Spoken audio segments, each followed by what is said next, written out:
On today's episode, we're discussing a 1909 classic, two schools that are beloved by fans of Hardwood History.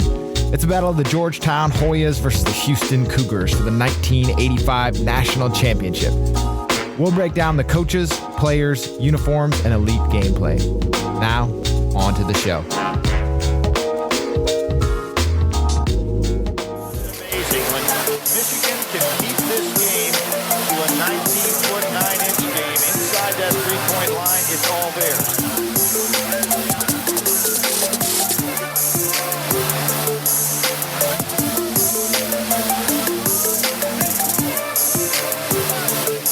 Nice move by Steve Fisher here. Turn it into the 19-9. Welcome to the 1909 podcast. I'm Aaron Meyer, your host. I'm here with Robert Wire. We are breaking down the third part in our series, or maybe the second part, depending on how things go.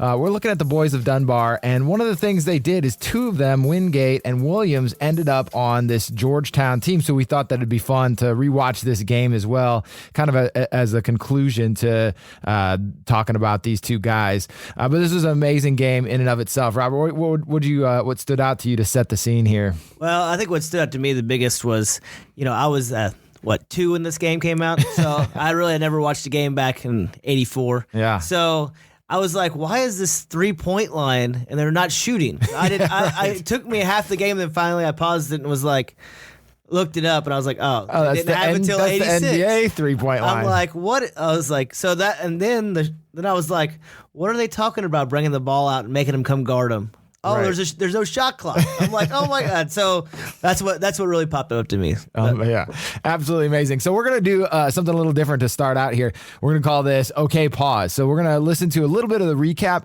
You get some of the audio and from one of the videos that we found on YouTube. And we're going to say Okay Pause when something jumps out to us, and we'll talk about it a little bit. So here we go. The past 2.5 weeks, 53 teams have played 49 games around the country. Now it comes down to this place. 2 playoff games today, the national championship in just 2 days. Let's take a minute to see how these final 4 teams earned its coveted trip to Seattle. Coach John Thompson's Hoyas of Georgetown, top seeded in the West. They also received opening and first round byes. Okay, pause. Opening and first round buys, like we were talking about no 3-point line. How much easier was it to get to the advance in the tournament if you had 2 buys? I mean, no 16, no 1 versus 16 upset there if you're getting the buy in the first round, right? It's pretty crazy. What was it? Took them 6 games to win the national championship. Yeah, it said 53 teams too. So not only did you have the buys, you only had 53 teams in it. So I mean. Yeah, it's pretty crazy. Pretty crazy, right? Yeah. To get like, that's just not them. That's all the team, all the top seeds, right? Are getting those passes. I didn't go into it, but did you go into it? Like, how they decided the top 53 teams? No, I didn't look at that up. That'd be something to dig into at a later point, but it is pretty interesting. All right, let's keep going. The Hoyas barely squeaked past Southern Methodist 37-36 before finding their form by slicing through Nevada, Las Vegas 62. Okay, pause. 37-36. I mean, no 3-point line. It makes a difference. And it was that's just a crazy score. That's like, I don't even know. Like, that's why it reminds me of back when I was in high school. There was a team, Lagodi, that had one of the best coaches in the state. One of the most winning coaches, and all he did was the four corners, and he would score and get a lead. Smith, and then he would just spread it out, and he always had really good guards, and he would make you come out there and guard him. Crazy. The most boringest basketball that you could possibly watch. Now, I'm not saying that's what it was back then. Yeah, but you love winning, though. Yeah. So no doubt. All right. 2-48. Georgetown took the West Region title against Dayton 61-49. And even before the ball was tipped, it was clear the new kids on the block didn't exactly fit in. People are just like, oh my God, who are these people? How did they come into the neighborhood? Billy, what a matchup at center. Pat Ewing, the 7-footer. What an intimidating presence he is. Okay, pause. So this Georgetown team, for people who may not know, and hopefully the people listening to this do, but just the way they carried themselves, John Thompson is such an imposing presence, and he just, walking around on the side of the court, and this is young John Thompson here. He's like 43 years old. He just looks so commanding on those sidelines. And then Ewing is just like such an imposing presence, like unbelievable. Like to see that guy, the defense and how athletic he was. He was just like, he could move still. And they even had him bringing the ball on the floor a couple plays. Yeah, breaking the press a couple times. It was unbelievable. It was. All right. Today's first semifinal brings together Coach Guy Lewis's Phi Slama Jama team, the mighty Cougars of Houston. Number 2 seeded in the Midwest region, the Cougars had opening and first-round byes before posting solid victories over Louisiana Tech 77-69 and Memphis State 78-71. Houston captured the region by defeating Wake Forest 68-63. That season, they were a must-see. I remember they were playing a Sunday afternoon game against the University of Pacific. I was alone trying to figure out what to write. I mean, what do I write about a 50-point blowout? I thought, well, let's see. They had 10 dunks. What would you call a dunking fraternity? Well, you got to start with Phi. Okay, Phi Gamma. Okay, Gamma. How about Slama? And then Jama goes with that because jams and slams are together. So it became Phi Slama Jama. Okay, pause. Is this the greatest nickname in the history of college athletics? Phi Slama Jama. They've got the Cougar with the basketball. Just fits the era perfectly too. Coming out of the 70s. Still looked a little 70s-ish. I mean, I think it's one of the best. I mean, the Fab Five was pretty good. Pretty good name too. But yeah, as far as like a fun name, I think that, I mean, even original too. I was gonna do this game up with my brother-in-law, and he's like, "Oh yeah," and he remembered the name because he's a little bit older than me. Yeah. So yeah, it definitely stuck with people. Pretty amazing. All right, let's keep going. Everybody grabbed a hold of this and said, "This is what we are, Texas' tallest fraternity. We're Phi Slama Jama." All right, let's get to some of the categories. The next one up here is Can't Let It Go. So this is like our argument section. So you've got one, I've got one. What you got? I'm taking Ewing. Okay, so you're saying who's better, Ewing versus Olajuwon? In this college game, who would you rather had, Ewing or Hakeem? And I'm going with Ewing. Amazing. Why? Just because like what I said earlier, he helped break the press. Like, his court vision was great in this game. He didn't score a bunch, but he set up a lot of his teammates in this game because he kept the ball high, he dropped it off, and they had dunks coming from him. Like, I just feel like overall in the game, he made the most impact as far as between the two. Yeah, I guess I have to go agree with you because he gets the championship here.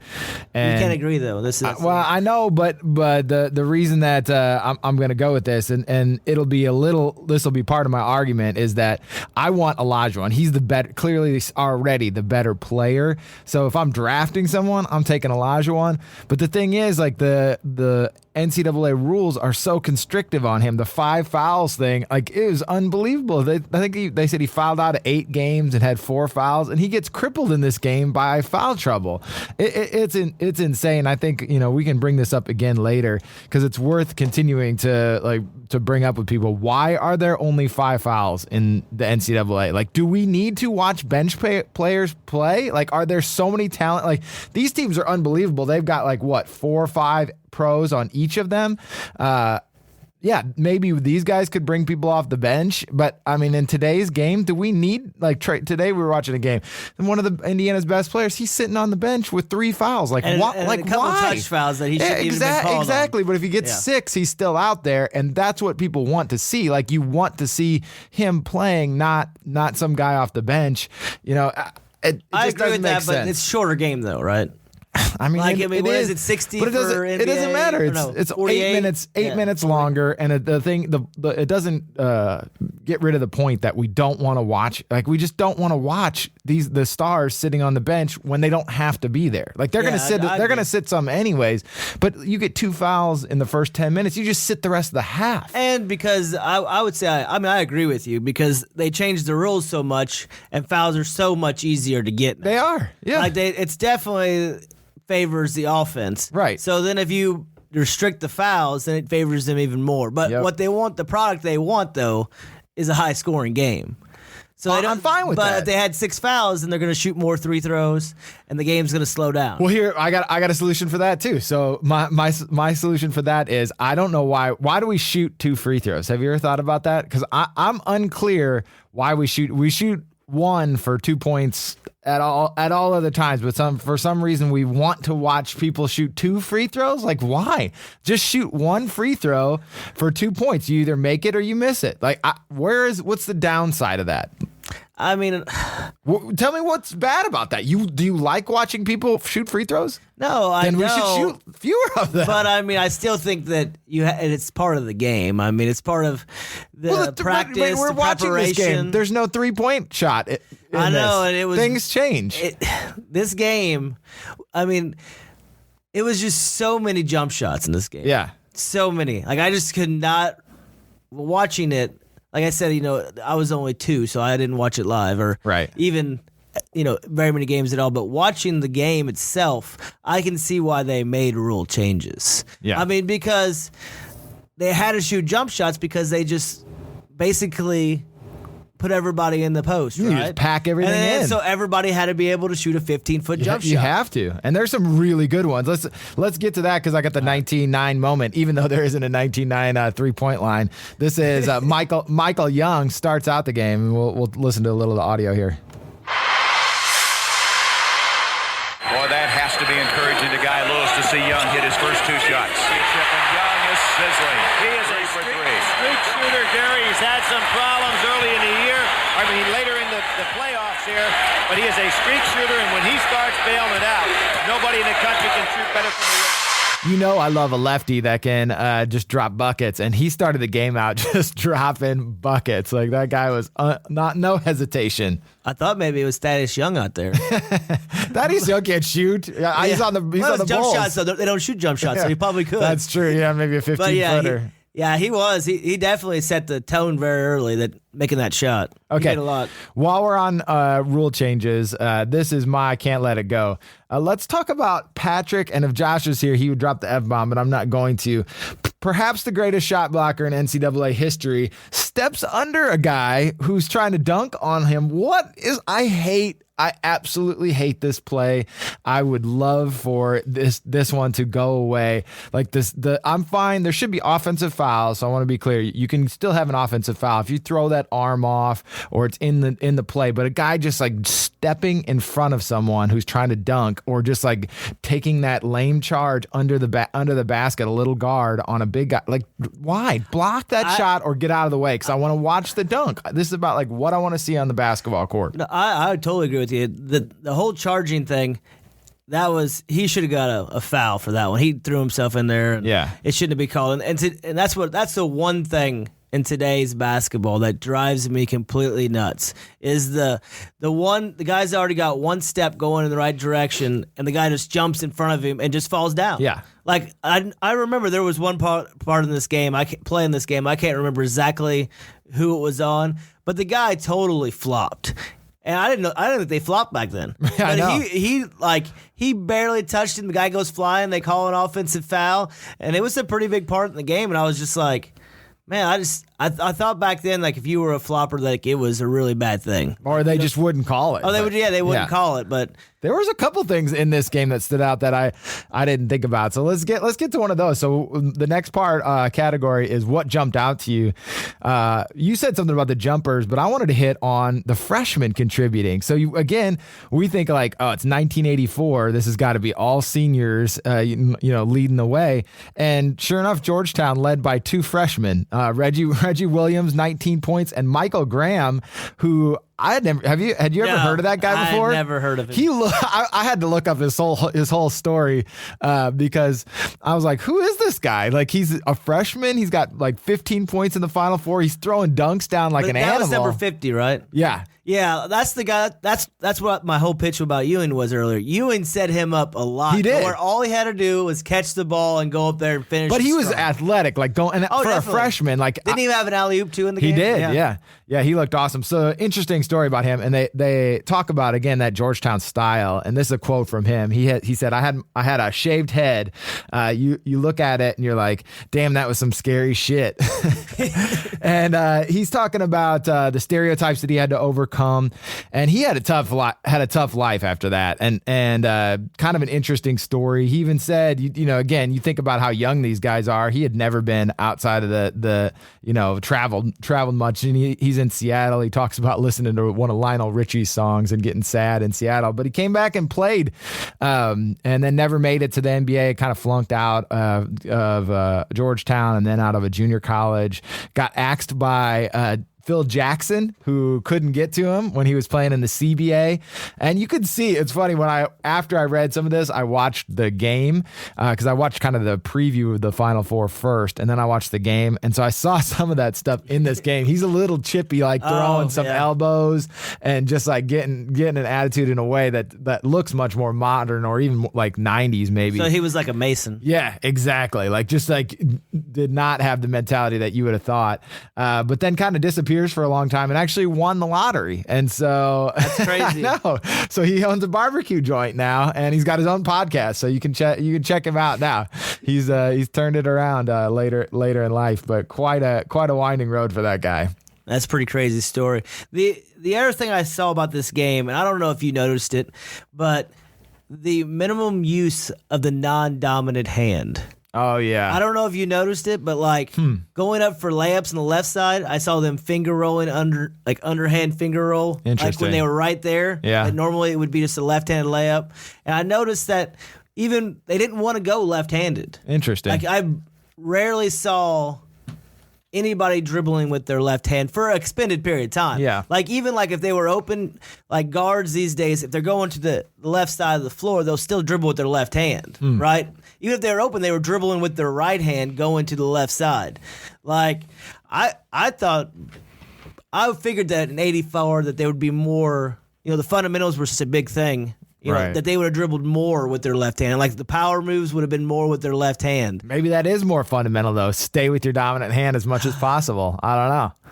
And then the other point, the other one, I didn't get to put it in the notes, but it was the double clutch on the jumpers. Okay. It was like Jordan, Yeah. like that's what I remember Jordan doing. But I haven't watched much basketball in the mid 80s. So like Franklin, when he goes up, he's always double clutching. Right. And you just you don't see that now. No. Like now they'd be like, that's a bad shot. Right. In this game, they were like, look at his athletic ability. Well, because you had to, right? Because there's no 3-point line, so everything's so packed in. And by the time you get in there, there's Ewing and Graham and all these huge guys. Olajuwon. That was their way of saying how athletic they were. Yeah. Like it wasn't some monster dunk or, it was just being able to hang in the air and double clutch and. Yeah.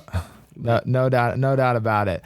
All right, let's hit big picture context. So this is Akeem Olajuwon. This is a quote from him. They do everything a great team should do. They don't care who scores, who takes shots. That's the difference. They aren't a selfish team.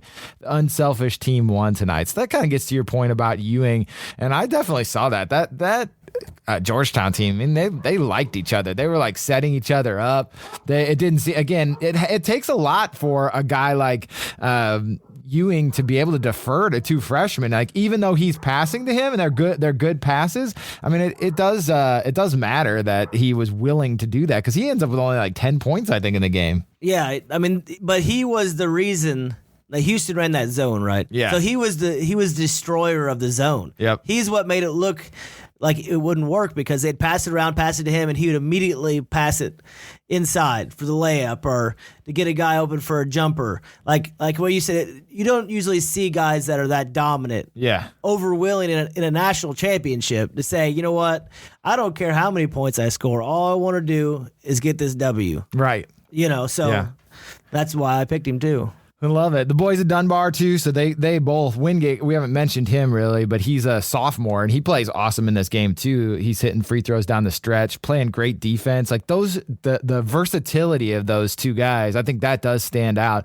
You might talk about guys just dribbling with their right hands, and I can see what you're saying there, but those two guys seem like future players, right? Really big wings. I mean, they call, just different for the time to be that big and that versatile. I mean, I wasn't saying the players weren't good. No, I was just saying that they didn't technique. use it as much. The technique and the way they approached the game was definitely different. Definitely. Than I would have imagined. Yeah.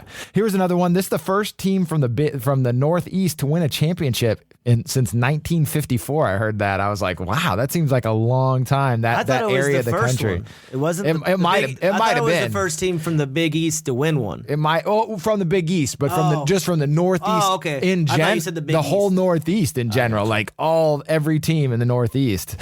So that's kind of maybe they were crazy. The catalyst that started it all. I think so because the Big East was awesome and forever. they all start rolling at that point, right? Villanova and it is, that's a new league at that point. All right, let's hit the design corner. What'd you see that jumped out to you that you liked or just was interesting? I love the Hoya warm-ups. I don't know if you saw it on the bench. They're so amazing. But man, I was like, it's kind of a weird thing because I can remember when I was a kid and I was like in middle school, in a small school, where there's all hand-me-down jerseys and stuff. Yeah. Like this is what I remember us having, and I hated it at the time, but now now because I'm not wearing them. Nostalgia. It just brought back memories. That's why I think I loved them so much. Well, what they need to do is print those on something else so that you can have it. Oh yeah.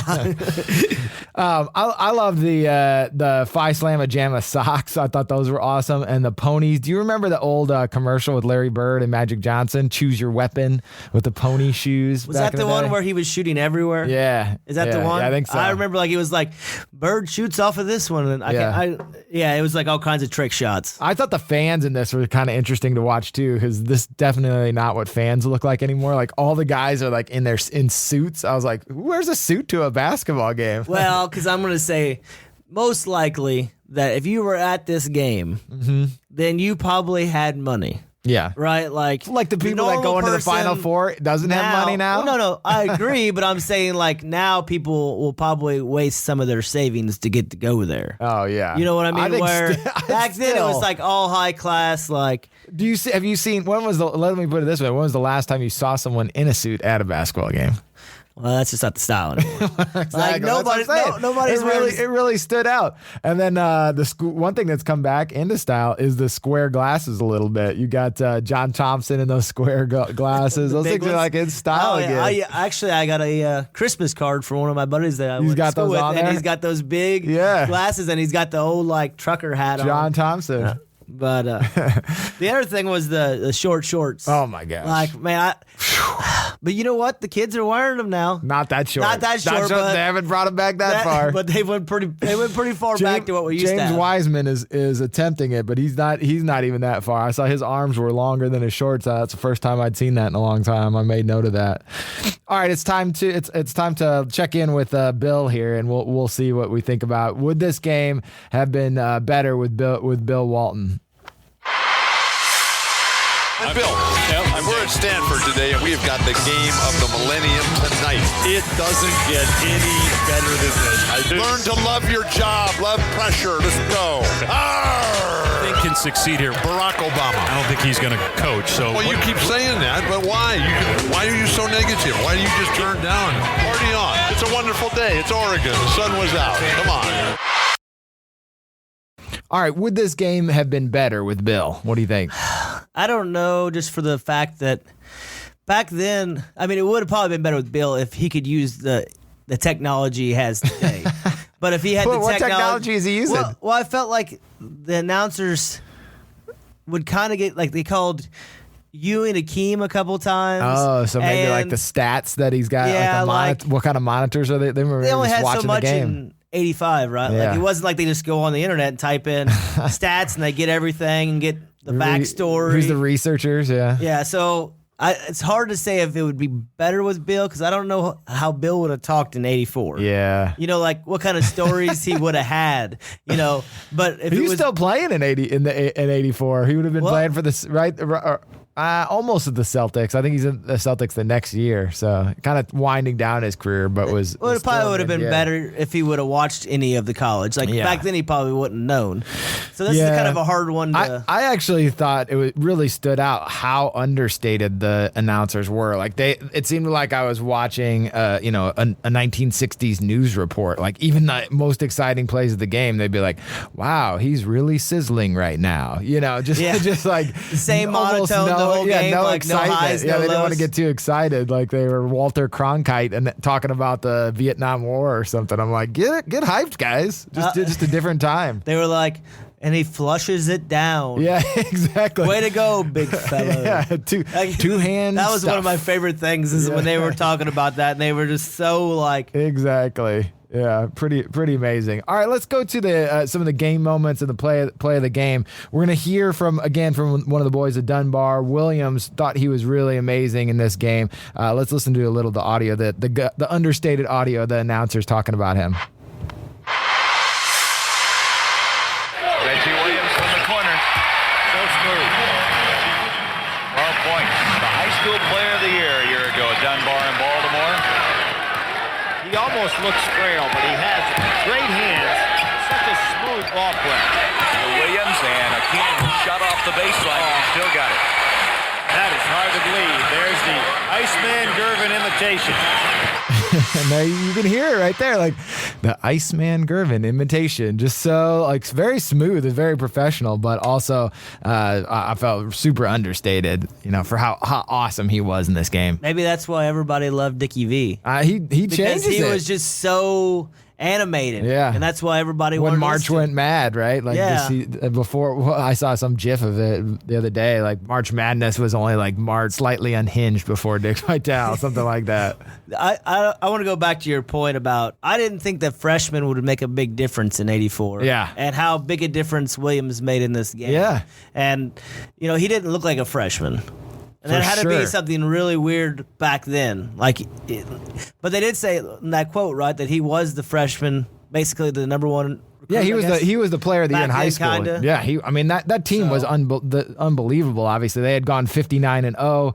He was arguably the best player on that team. Just so super smooth. Had that mid-range game and huge. I mean, again, he looks frail, but that's a tough guy. If we've talked about his background. That that guy's a tough dude. He's the mentality. If his body doesn't look it, his mind will overcome whatever situation he needs to. And maybe the reason why he can step in and do what he does as a freshman is because of the competition on his own team in high school. Yeah, no doubt. Back then you probably didn't have, if you were like him, you probably didn't play anybody. Right. Maybe a championship game, state championship game, or maybe along the way, maybe. Yeah.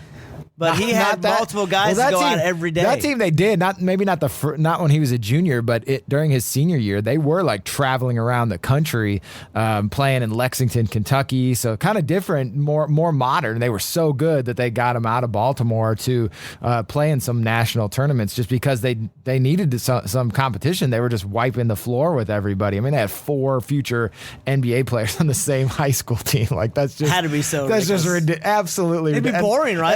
And not even I made the NBA, I had a cup of coffee. Guys, all of them played a decade in the NBA. That's legit NBA dudes. And the one guy probably would have played, a decade, but he, tragically passed away. And he was the best of the 4 of them, in the NBA. So just kind of a crazy thing.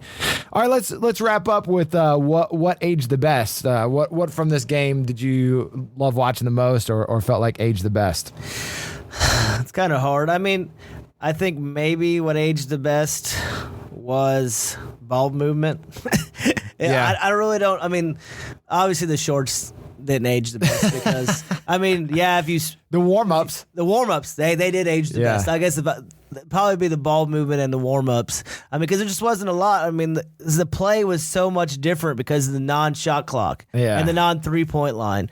So, I think, though, if you would have put Akeem and Ewing a couple of years later down the road where they had the 3-point line. Man, could you imagine? Well, you did. They went to the NBA. But in college, though, Yeah. I mean, they would have just dominated, right? Right. Like, for sure. it would have been so awesome. Or if they could add six, or if Hakeem could add 6 fouls, because he, even with 4 fouls, that guy was unbelievable. He goes, it was Graham and Ewing underneath the basket at one point. He blocks Ewing, pretty legit, and then turns around and then blocks Graham all without fouling. Like that's tough. I mean, that's the level of difficulty on that play alone was really incredible, especially in a national championship game with a few minutes to go. That was pretty amazing. I mean, even the coaching style. Think about it. Like if you coached Thompson in '84, if you coached then, and then you went 2 years down the road when they added the 3-point line, and then what year did they add the shot clock? It wasn't much longer than that. Imagine the turnover in coaching, how you had to change everything. Restructure everything. Because like going from no shot clock to... Well, you do and you don't, because I wonder, you could get a stopwatch out, but they probably don't take 45 seconds in a lot of these possessions. Yeah, but in this game alone, though, like the way they made Houston come out of their zone to come out, they would have never done that with a shot clock. Maybe not. You know what I mean? So they wouldn't have been able to spread the floor wide open to make all those passes to get the layups. Like they would have had to done it a different way. Yeah. So maybe coaching would have just been... It would have been hard to be a coach. That shows how great a coach Thompson was. Really good. Really interesting, too. He definitely focuses, one of those coaches that focuses on defense. Like, it is clear, like, that is where his focus is on the defensive end of the floor. Like, offense will take care of itself if we focus on defense and play hard on that. And they do play great team defense. Like, they rotate. They have so many different styles. They press at the right from the jump. They press hard sometimes. They fall into a zone sometimes. Like, I was blown away by their defense. I could see why. I mean, Houston starts out on fire, but pretty much from then on out, everything looked like a struggle for them to score. And it was just incredible. I think maybe they were used to Hakeem being more dominant. Yeah. But they had Ewing, he got in foul trouble. Yeah. So, I mean, that's probably the difference in the game. And the year before they had Clyde the Glide too. So that I'm sure they're missing him and that lead guard. Although Young plays pretty well, I thought he played great. Yeah. He definitely, I think for Houston, he was probably their best player. I think so too.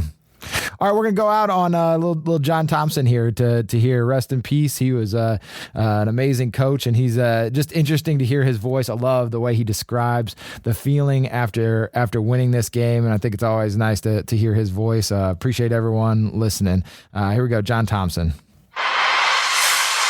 That was the most important half of basketball that we had that season. And in the 12 years, you say that, hey, we're 20 minutes away from it all. And you're really trying to make the players understand, hey, let's be up, let's be ready, let's stay sharp. And at some point you say, hey, fellas, let's just go out and win this ball game. We have a chance to win the national championship. Houston's valiant effort falls short. Final score, Georgetown 84, Houston 75. It's just a great feeling. It's just so undescribably delicious because we felt that we worked very hard to get there, and I didn't feel that these were a group of people who had taken any shortcuts. They played defense. They won the national championship with the hard part of the game.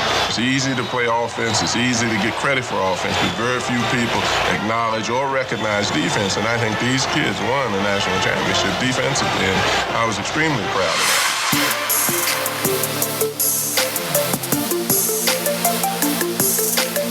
Thank you for listening to the 19-9 podcast. If you haven't already subscribed to the podcast, make sure you do. And while you're at it, leave us a rating or review. It helps keep us going. We also have links to all of 19-9's social media so you never miss a release. Until next time.